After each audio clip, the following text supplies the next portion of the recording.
Global dominance is often visualized through kinetic hardware, the carrier strike groups and fifth-generation fighter jets that define the American military perimeter. Geostrategists at the highest levels, however, view this military presence as a secondary layer. The actual maintenance of unipolarity occurs elsewhere. A critical pillar of this structure is the monopolistic control over fiat currency issuance. This allows for the extraction of global wealth by exchanging printed paper for real-world commodities. The system is enforced by SWIFT, the Society for Worldwide Interbank Financial Telecommunication. This is a centralized digital clearing network that monitors and authorizes the majority of global cross-border transactions. By controlling both the currency and the ledger it moves on, a single power can dictate the terms of global trade and demand political compliance without engaging in physical combat. When this financial utility is used as a punitive tool, it creates a mathematical incentive for the Global South to develop an alternative. The erosion of trust in this foundational ledger is the primary driver of imperial decline. The current financial framework was established in 1971, when the United States severed the dollar's link to gold, effectively ending the Bretton Woods system.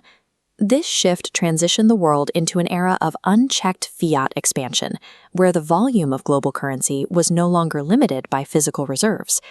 Treasury Secretary John Connally summarized the resulting geopolitical dynamic for his foreign counterparts. "The dollar is our currency, but it's your problem." For decades, developing nations were required to hold these dollars to participate in global trade, effectively absorbing the inflation generated by American domestic policy. The stability of this arrangement was compromised in 2022 during the outbreak of the Russia-Ukraine conflict. Western nations responded by freezing $300 billion in Russian sovereign reserves and removing their banks from the SWIFT clearing network. This sent a clear signal to the non-Western world. Any national wealth stored in the centralized financial system could be liquidated or blocked at the discretion of the network administrator. Converting a global clearing utility into a targeted weapon broke the neutrality required to maintain a universal reserve currency. This is a chart of the IMF's COFER database. It shows a consistent statistical retreat from the dollar. In 1999, the dollar accounted for 71% of global reserves.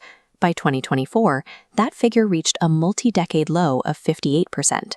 Continuing this trajectory places the dollar on a path to fall below 50%.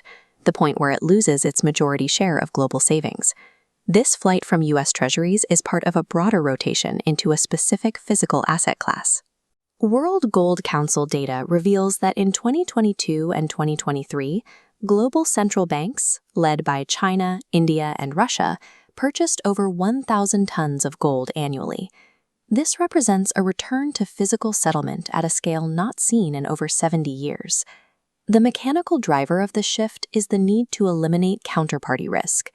Counterparty risk is the danger that the other party in a transaction, in this case the bank holding the currency, will fail to honor the obligation.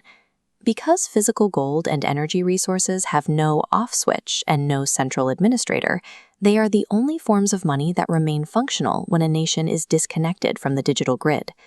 This accumulation of gold is a systemic survival mechanism designed to bypass the weaponized ledger. The final structural support for dollar demand was a 1974 agreement between the United States and Saudi Arabia. This established the petrodollar system, a rule stating that the world's most essential energy resource can only be purchased and cleared using American currency. A conflict in the Persian Gulf in 2026 would serve as the ultimate stress test for this arrangement. Under the 2026 scenario, disruptions to energy production cause crude oil prices to exceed $150 a barrel. Major economies in the Global South, unwilling to settle these extreme costs through the weaponized SWIFT network, activate their alternative infrastructure. This shift moves trade onto mBridge and BRICS Pay, a digital platform enabling direct peer-to-peer settlement between nations. These systems utilize blockchain technology to clear trades instantly, undergirded by the physical gold and commodity reserves these nations have been hoarding since 2022.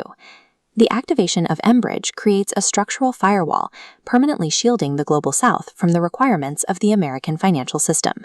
Historically, the United States has relied on a constant outward flow of dollars, as foreign nations required them to purchase energy and settle trade. The M-Bridge firewall terminates this requirement. Without the need for dollar reserves to buy energy, the United States loses its capacity to export its domestic inflation to the rest of the world. The bloc utilizing this firewall represents 40% of the global population and controls the majority of the world's manufacturing and energy capacity. As offshore dollars lose their utility for trade settlement, foreign holders begin selling these excess reserves back into the U.S. market to acquire real assets like American land and companies. This sudden reflux of currency into a domestic economy with a limited supply of goods creates a massive monetary imbalance, leading to rapid, uncontrollable hyperinflation.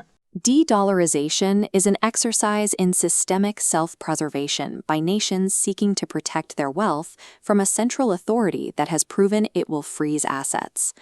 The collapse of a global hegemony occurs through a mathematical ledger failure, the predictable outcome of converting a neutral global utility into a weapon.